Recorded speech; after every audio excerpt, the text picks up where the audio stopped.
Good evening. Welcome to SAMS News Bite. I'm Hannah Durnford and making the headlines in this week's news. The island sees the first ever aircraft landing. Mobile phones are launched by Sure's CEO. The games team who went to Samoa return. And the football season hots up over at France's Plain. Since the SAMS TV news has been off air, the island has undergone some of the most historic changes. The most high-profile event that happened has been the first calibration flights that have been taking place. It was a Beechcraft King Air 200 that made the flight from Angola and touched down for the very first time on St. Helena's new airport. For SAMS, Liam Yon was there to capture the day.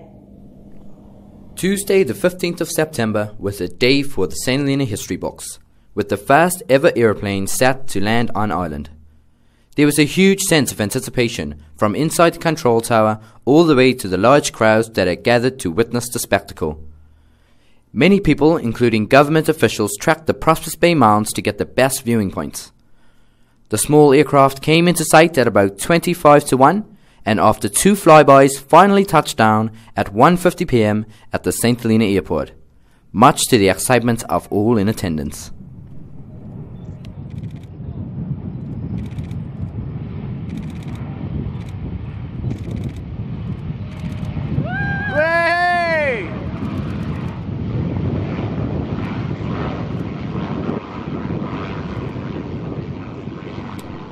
After touching down safely on the runway, following about 4.5 hours flying, Captain Grant Brighton and co-pilot Dylan Van Nykerk maneuvered the plane onto the apron.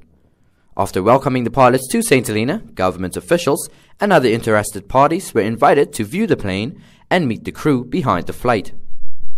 Governor Mark Capes was an excited figure on the day. Here now with His Excellency Governor Mark Capes. Governor, we are not even 10 meters away from the first ever airplane to land on St. Helena Island. What can you say about this historical day for St. Helena? Well, it's a wonderful achievement, Liam, for St. Helena, and especially, of course, for everybody who's worked on this project from start to finish. And Dion, of course, and his team, and everybody who's helped him. It's a fantastic achievement. And having stood here where we are now, nearly 4 years ago, I arrived in October 2011. Standing here today with a plane on the ground seems an extraordinary thing, but it's fabulous. And of course, it's a game changer for St. Helena. And I think the sense of excitement we can all feel around us today is just marvellous. It's so encouraging. And can I just ask, now that the day has come and the first plane has touched down, what does it mean for St. Helena Island? Well, I think it means for people now we have to start putting our minds into gear to look at what this means for us in terms of our personal lives and how we manage our lives and our future, our ambitions, our opportunities, and look at the advantages it brings. It is going to be, as I said, a game changer in so many ways, connecting us with the world. I mean, what this means once we have the jets coming in, it means you can go from here to Joburg and probably be in London within 24 hours instead of a week. I mean, and of course, people coming in, people coming into the island. It's a marvellous achievement, and I think a super day for St. Helena. Here now with Councillor Lawson Henry out at the airport site. Lawson, we are 10 meters away, merely 10 meters away from the first ever aircraft to land on St. Helena Island. What is the feeling running through your head right now? Well, as I said, when I first saw it touch down, it was a very emotional moment for me because, as you know, as Artonists, we've waited a long time for this moment. So it's really history in the making for St. Helena, and it's bringing us that much closer, to air access and for that bright economic future that we hope air access will bring to the island. So well done to all the people that's been involved in this very momentous and historic occasion. September was a month of firsts, and the first airplane was followed shortly afterwards by the first mobile call on the island. We were lucky at SAMS to be part of this historic moment, as show's boss Hensel Obey stood out on the Grand Parade and spoke to Luke Bennett in the radio studio. Although there were still a few weeks left until people's phones would start working, this was the first taster the island got. Hello? Yeah, is that SMS Radio 1? Yes, it is. Is that Luke Bennett? Oh, yes, it is. Hi, good morning to you, Luke. It's Hansel here from Shore South Atlantic Limited. How you doing, Hansel? The fact that the mobiles were not working wasn't stopping people from buying contracts, and by the time the service was launched, hundreds of phones had already been sold. Once again, it was on SMS that the announcement was made by Hensel Obey. The mobile service has been launched this morning about 10 to 15 minutes ago by Adam Yan, our manager networks and Star Solutions. So people can start to call each other and say good morning, whatever they had for breakfast, and get on the bus and start coming to work. We are very much anticipating a 95% coverage, but each area has its mobile frequency. So at the end of the day, people can be in touch with each other at any time during the day, no matter where they are, and that's the whole idea of having the mobile service. So anybody now who's actually come to you guys and already got their SIM cards and stuff, will their mobile phones now actually work? Yes, providing they're in range, then their SIM cards are now active. We activated them on the system this morning, so they just need to register, turn their phone on, and they should be up and running. On 18th of August this year, Team St Helena departed the island and headed for Samoa to compete in the Commonwealth Youth Games 2015. The Games team arrived in Samoa on the 3rd of September, with the Games itself taking place between the 5th and the 11th. Although they didn't win a medal, all our athletes set new personal bests in their events. The team returned on the RMS last Thursday. Liam Yon was at the seafront to witness their return. The RMS St Helena sailed into James Bay on Thursday morning, the 24th of September, with our very own Team St Helena on board. Crowds gathered at the seafront eagerly awaiting the arrival of the 5-strong team. After quite a wait, the team finally passed by on board the Gannet 3 to cheers from the crowd. Following the pass-by, an audience gathered in front of the customs building to greet managers Johnny and Ann Dillon, swimmers Callum Alec and Dwayne Yun, and runner Sana Thomas. A choir of students from the island schools welcomed the team with a celebratory song.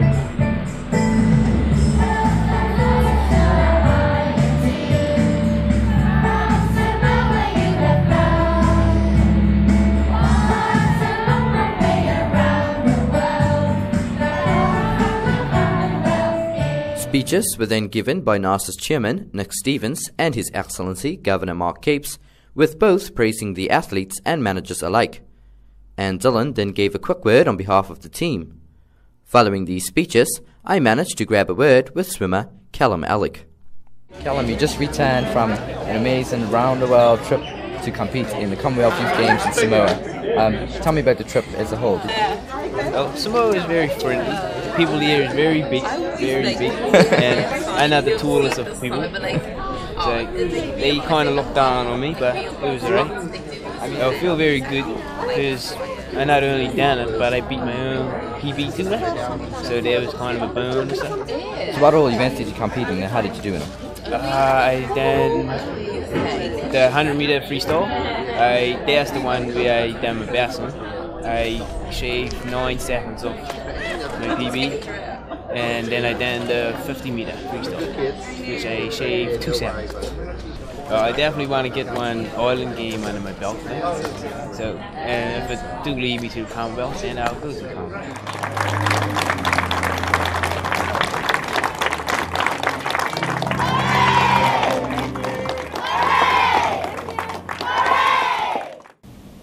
The return journey from Samoa saw the team stop off at Auckland, New Zealand, Los Angeles, USA, and London in the UK, before travelling 3 days on the ship from Ascension, to arrive home safe and sound at St Helena.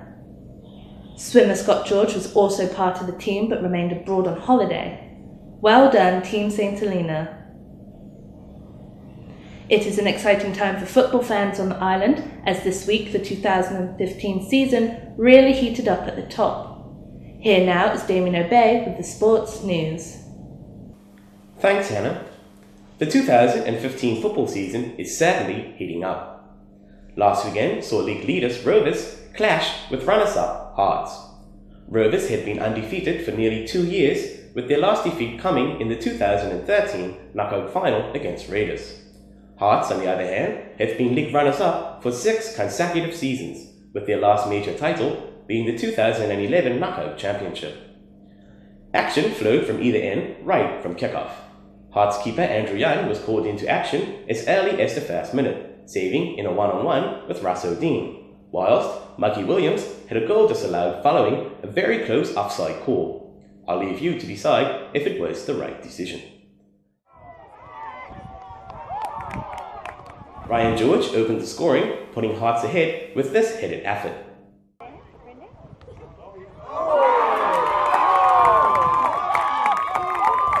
A determined Hearts team continued to attack Rovers and, with the help of swirling winds, carved out opportunities to increase their lead. However, Rovers worked their way back into the match. This goal was Rico Benjamin's 31st of the season. Hearts captain Mikey Williams was playing in a more advanced position for this match and restored Hearts' lead before half-time. Williams' determined effort continued into the second half, and he added a third for Hearts with this wonder strike.